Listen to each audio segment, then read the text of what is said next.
Hey guys, स्वागत है आप लोगों का मेरे चैनल पे। मेरा नाम जानत है। अगर आप लौट के आ रहे हो, थैंक यू आपके लाइक, सब्सक्रिप्शंस, कमेंट्स के लिए, आपके डोनेशंस के लिए, आपके फुल ऑन सपोर्ट के लिए। अगर आप पहली बार आ रहे हो तो सब्सक्राइब ज़रूर से कर दीजिएगा। ओके, मेरे पास आज एक चैनल मैसेज है जो बहुत ही स्पेसिफिक है। प्रॉब्ली सबके ऊपर सबको इससे रिलेट नहीं कर पाएगा। ठीक है, अगर आप ऑलरेडी एक मदर नहीं हो, ठीक है, तो ये आपका फ्यूचर वार्निंग होगा। एंड अगर आप ऑलरेडी एक मॉम हो and if you are making this mistake, तो ये समझ लो कि डिवाइन अपनी तरफ से आपको गाइड करना चाहते हैं ताकि आप दूसरों की गलती ना दोहराओ। Now the message that I received is, यहाँ पर कोई बहू है जो अपने सासू माँ के साथ कंपटीशन में है। ठीक है ना, इट्स लाइक वो बहुत नाराज़ है जिस तरीके से उन्होंने अपने बेटे की परवरिश की है। एंड जो हस्बैंड है यहाँ पर, वो एक अच्छा हस्बैंड प्रूव नहीं हो पा रहे।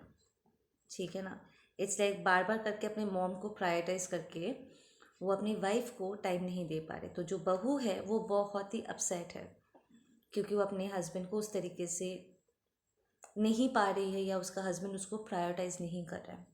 ठीक है ना, सो शी सेड कि मैं आपको दिखा दूंगा कि बच्चे की परवरिश कैसे की जाती है एंड मैं अपने बेटे को आपके बेटे से बेहतर परवरिश दूंगी। But then the problem is कि वो एक्चुअली वही गलतियाँ दोहरा रही है जो कभी उसकी सासू माँ ने दोहराया, क्योंकि वो यहाँ पर कंपटीशन में है। बार बार करके इस फेमिनिन की ईगो बीच में आ जाता है।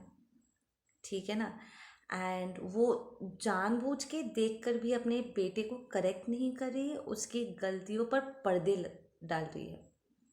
लाइक वो देख रही है कि उसके बेटे ने गलत किया है, उसे करेक्ट करने की जगह वो उसकी गलती को हवा दे करके उसके ईगो को हवा दे रही है कि हाँ मेरा बेटा ये कर सकता है।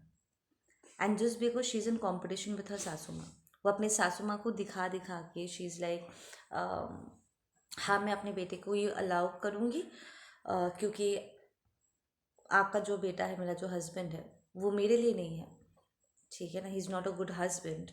आपने अपने बेटों को जो आपको बनाना था आप बना चुके हो। बट मैं अपने बेटे को किस तरीके से परवरिश दूंगी वो मेरे ऊपर है। ठीक है ना, एंड इस कंपटीशन के चलते वो कई बार अपने बेटे को गलत करने दे रही है, जिसके वजह से ये जो बेटा है वो भी अपने पिता की तरह ही टॉक्सिक बनने जा रहा है। उसका ईगो बहुत ज़्यादा यहाँ पर बूस्टअप हो रहा है एंड उसे लग रहा है कि वो लड़का है, वो कुछ भी कर सकता है।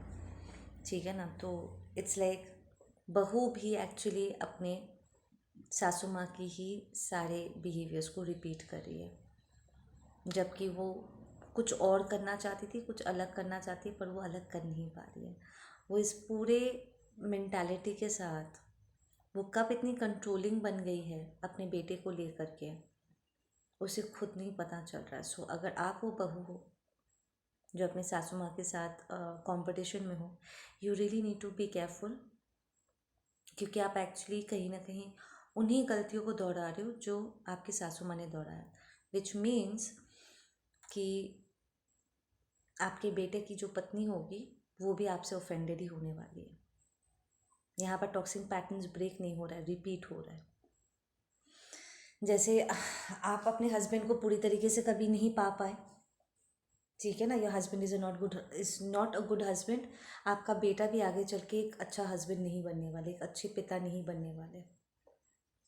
सो ये जो पेरेंटिंग स्टाइल है ओवरऑल, आपको यहाँ पर थोड़ा सा रिफ्लेक्ट बैक करना होगा, रुक करके। आपको लग सकता है कि जो आप कर रहे हो वो सही है, पर हो सकता है कि वो सही ना हो, because the message was very clear कि आप लिटरली चीज़ों को रिपीट कर रहे हो। आपको इस वक्त लग रहा है कि आप सही कर रहे हो, बट बहुत जल्द आपका बेटा कोई ऐसा बिहेवियर एग्जीक्यूट करने वाला है या कोई सच उसके विषय में सामने आने वाला है जिससे आप सोचने पर मजबूर हो जाओगे कि क्या मैंने अपने बेटे की परवरिश ठीक से नहीं की।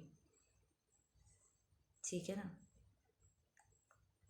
He did something. आपका बेटा यहाँ पर तो कुछ ऐसा करने वाला है, ये ऑलरेडी कर चुका है और उसकी सच्चाई यहाँ पर सामने आने वाली है। एंड लेट्स जस्ट से आपके पैरों के नीचे से ज़मीन खिसक जाएगी। आपका जो ये एक कॉन्फिडेंस था ना कि I am a better mother, मेरे सासू माँ से बेहतर माँ मैं हूँ, तो ये कहीं ना कहीं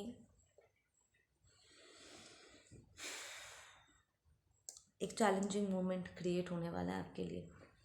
एंड आपको बहुत क्विकली चीज़ों को रिकग्नाइज करके अपनी गलती को पर्दा डालने की जगह, अपने बेटे की गलती को बढ़ावा देने की जगह, ढकने की जगह, you will have to be the जज इन द सिचुएशन, जहाँ पर आपको अपने बेटे को भी सबक सिखाना है ताकि वो अपने टॉक्सिक बिहेवियर्स को करेक्ट कर सके। एंड आपको अपने पेरेंटिंग स्टाइल को भी चेंज करना होगा। There has to be a very significant change over here, ठीक है ना। Give me some closing messages on this. ये बहुत ही स्पेसिफिक शॉर्ट मैसेज था, ठीक है ना। ये एक चैनल मैसेज था किसी के लिए। सो अगर आप जानते हो किसी को जो ऐसी गलती कर रहे हैं अपने बेटे की परवरिश में या बेटी की परवरिश में, you can share this video and let them know that they need to be very careful. क्योंकि कई बार जो चीज़ें हम बड़े इनोसेंटली हमें लगता है कि हम सही कह रहे हैं और सही कर रहे हैं, उसका असर कुछ और ही हो जाता है, ठीक है ना। You do not have to be sad about it. आप अगर आपको ऑलरेडी पता चल चुका है कि आपके बेटे ने शायद कुछ गड़बड़ की है यहाँ पर जो उसे नहीं करना चाहिए था। ओवर कंट्रोलिंग होने से भी, जिन बच्चों के पेरेंट्स ओवर कंट्रोलिंग होता है ना, ज़्यादा बोलते नहीं मेरा बच्चा अच्छा है, बच्चा अच्छा है, सबसे ज़्यादा स्नीकी और बड़े बड़े लायर्स यही बच्चे होते हैं जिनके पेरेंट्स बहुत ज़्यादा कंट्रोलिंग होते हैं, क्योंकि वो बहुत ज़्यादा छुपाते हैं।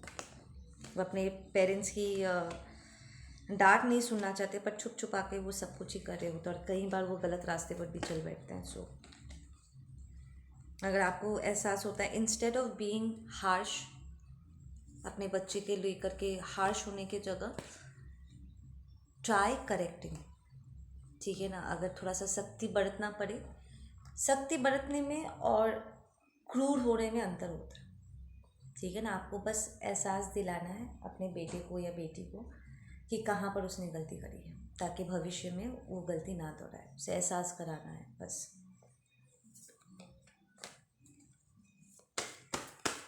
Give me some closing messages on this one, please.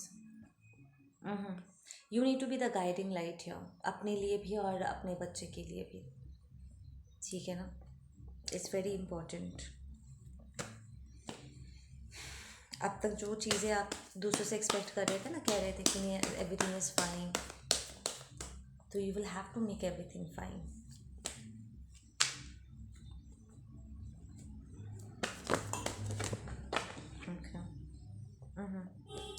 देखो ये जो यहाँ पर आपके ऊपर ऐसे एक क्वेश्चन भी आ सकता है कि आप डबल फेस्ड हो रहे हो, तो डोंट, दोगला मत बनना, ठीक है ना। Don't be a double face, ये जानते हुए भी कि भूल आपके बच्चे से ही हुई है।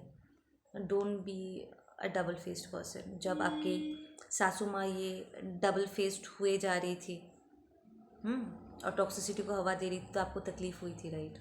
सो मेक श्योर करना कि आप यहाँ पर डबल फेस ना हो। करेक्टेड, यहाँ पर पैटर्न है, टॉक्सिक पैटर्न है, इसको आपको तोड़ना है, ठीक है ना। और आप ये कर पाओगे because you will be in this energy. यहाँ पर आपको जजमेंट कॉल करना है, ठीक है ना, अपने बेटे को सही पथ पे लाने के लिए, अपनी बेटी को सही पथ पे लाने के लिए, ताकि उसका भविष्य बेहतर हो सके, वो एक अच्छा मनुष्य बन सके। You will be taking the lead in the situation, ठीक है।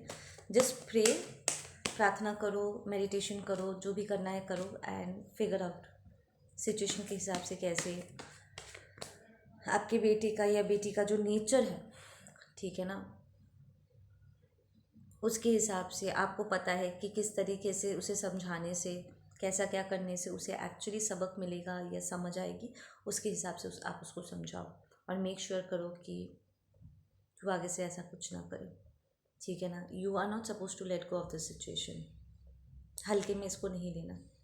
ये छोटी छोटी गलती कब बड़े में परिवर्तित हो जाता पता नहीं चलता, ठीक है ना। एंड फिर से रिपीट कर रही हूँ, you do not have to be harsh. क्रूर होने की ज़रूरत नहीं है।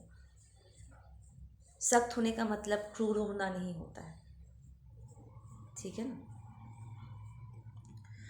Number 8 is going to be important for you guys, okay. आप लोग अपना ध्यान रखो, मैं मिलता हूँ आप लोगों से अपने अगले वीडियो पे। Take care.